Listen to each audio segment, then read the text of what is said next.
Guys, welcome to my channel. तो आज हमारा पार्ट 2 है एसएमसी सीरीज का। तो आज हम सीखने वाले हैं हम किसी भी ऑर्डर ब्लॉक को, एक वैलिड ऑर्डर ब्लॉक को कैसे आइडेंटिफाई कर सकते हैं।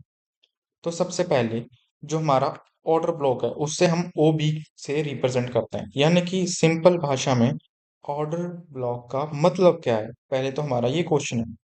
ऑर्डर ब्लॉक का मतलब है कि कोई ऐसा ब्लॉक, कोई ऐसा जोन जहां पर लोगों के लिमिट ऑर्डर पेंडिंग है, या फिर लोग इस बॉक्स के अंदर, इस जोन के अंदर, इस ब्लॉक के अंदर लोग इंटरेस्टेड हैं बाय या फिर सेल करने के लिए, यानी कि लोग यहाँ पर मनी लगाने के लिए इंटरेस्टेड है, सिंपल भाषा में। तो मार्केट क्या करती है? मार्केट जब भी कोई हमें कोई ऐसा ब्लॉक या फिर जोन मिलता है, जब भी मार्केट उसको लेने आती है तो हमेशा हमेशा हमेशा मार्केट वहां से एक रिएक्शन जरूर देती है। यानी कि इससे हमें पता चलता है कि हमें यहाँ पर मनी एंटर हो चुकी है मार्केट में। ठीक है। तो किसी भी ऑर्डर ब्लॉक को आइडेंटिफाई करने के लिए तीन पॉइंट्स जरूरी हैं। हम इन तीन पॉइंट की मदद से हम आइडेंटिफाई कर सकते हैं कि कोई भी ऑर्डर ब्लॉक वो वैलिड है या फिर वो इनवैलिड ऑर्डर ब्लॉक। तो सबसे पहला है फास्ट मूव, या इसको हम फास्ट मोमेंटम भी बोल सकते हैं। फास्ट मूव का मतलब क्या है? यानी कि जब भी मार्केट एक कंसोलिडेशन या फिर एक रेंज में फंसती है तो उसके बाद मार्केट में एक ब्रेकआउट आता है या फिर वो ब्रेक डाउन करता है, वो एक बहुत ही फास्ट मोमेंटम होता है। फास्ट मोमेंटम इसीलिए होता है ताकि जिन्होंने यहाँ पर इस रेजिस्टेंस से सेल सेल सेल कर रहे थे, उनको दोबारा सेल करने का मौका ही नहीं देती, इन सारों के एसएल ले जाती है। एंड जो लोग बाय करना चाहते थे इसके रीटेस्ट पर, उनको भी मौका नहीं देती मार्केट। तो इस चक्कर में ये एक बहुत ही बड़ी कैंडल बन जाती है ऐसा करके। ठीक है। यानी कि बहुत फास्ट मोमेंटम आता है।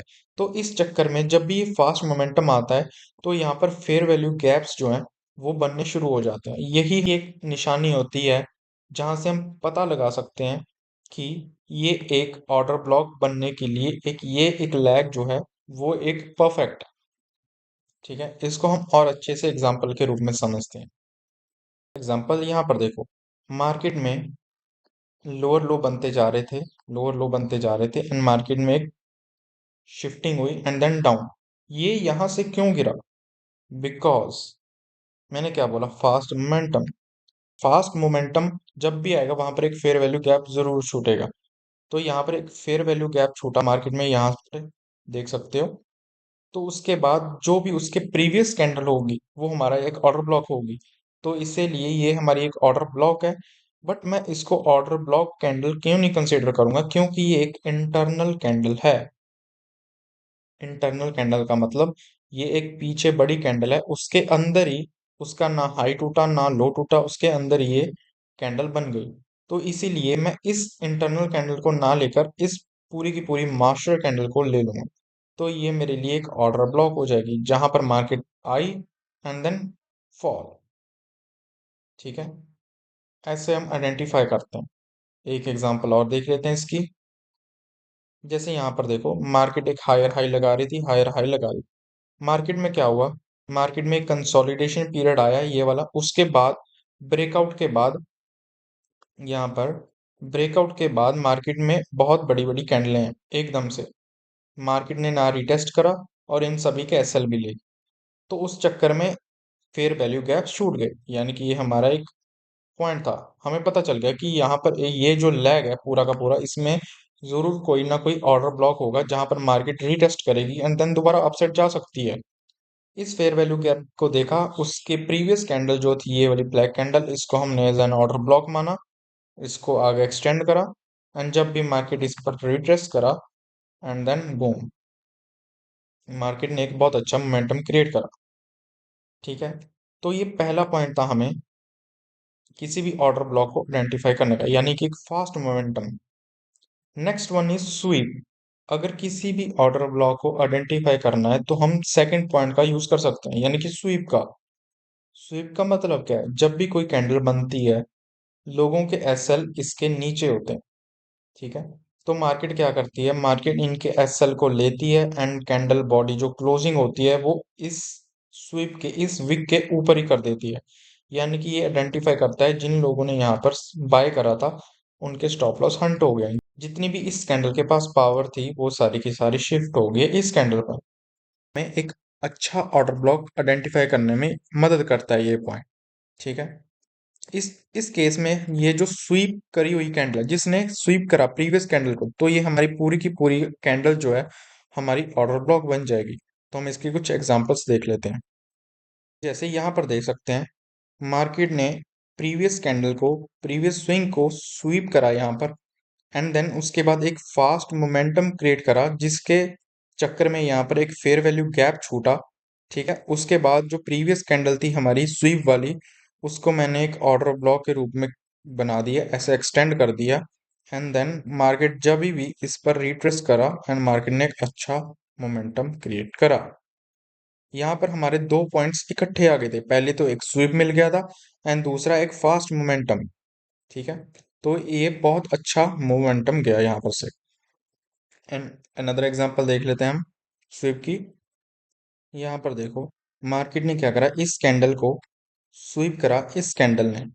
उसके बाद मार्केट में ये जो स्वीप वाली कैंडल थी इसको हमने एक ऑर्डर ब्लॉक बनाया, ऐसा करके मार्केट ने इसको जब भी रिट्रेस करा लाइक दिस, ये ब्लैक कैंडल ने रिट्रेस करा एंड देन बूम, ये एक अच्छी खासी मोमेंटम आई यहाँ से।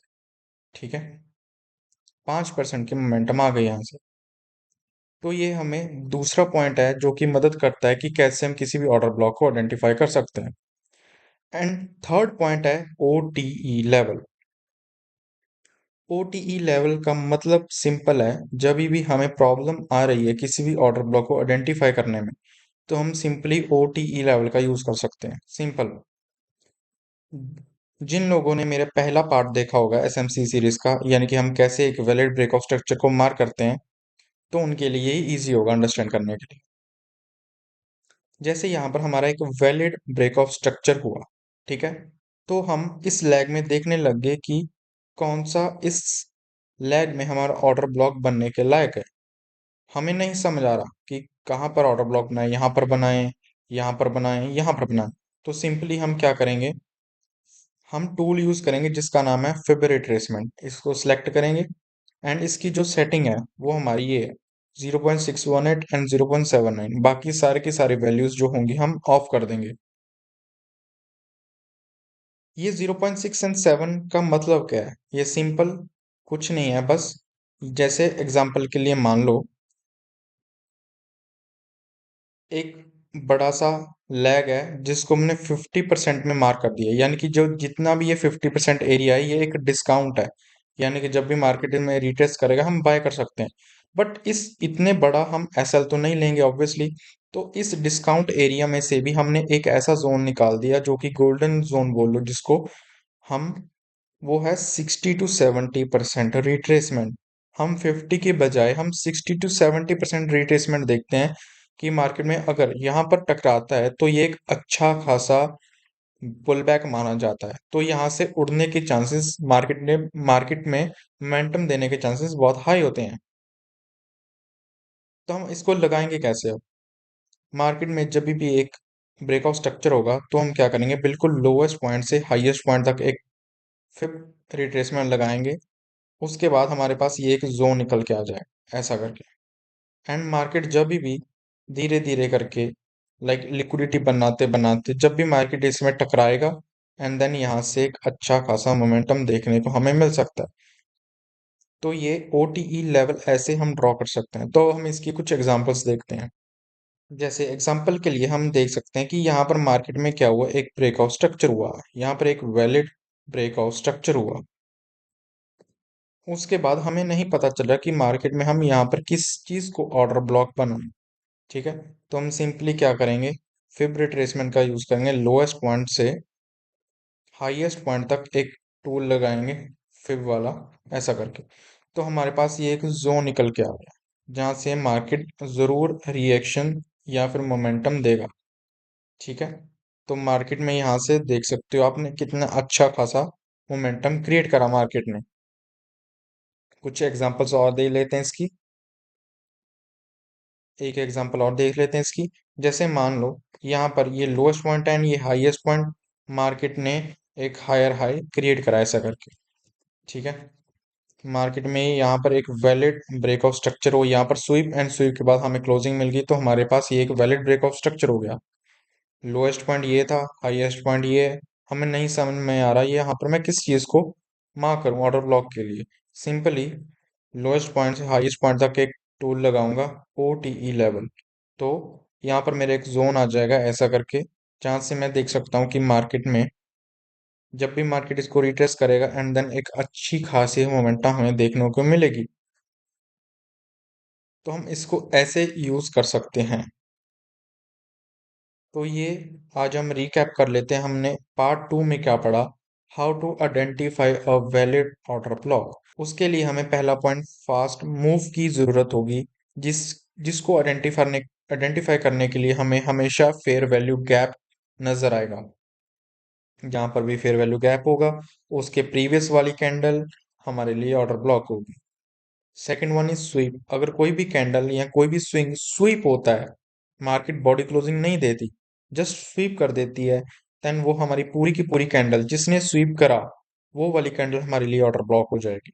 And third one is O T E level. अगर हमें कोई समझ में नहीं आ रहा कुछ कि हम कैसे ऑर्डर ब्लॉक बनाएं, तो simply O T E level का यूज करो, यानी कि इसका मतलब है 60 to 70% पुल बैक। जब भी मार्केट आएगा, वहां पर हमें कोई कंफर्मेशन देखने को मिलेगी and then we are good to go. So ये था, हम किसी भी ऑर्डर ब्लॉक को कैसे आइडेंटिफाई कर सकते हैं। अगर आपको ये सीरीज अच्छी लग रही है तो इस चैनल को फॉलो कर ले। Thank you guys.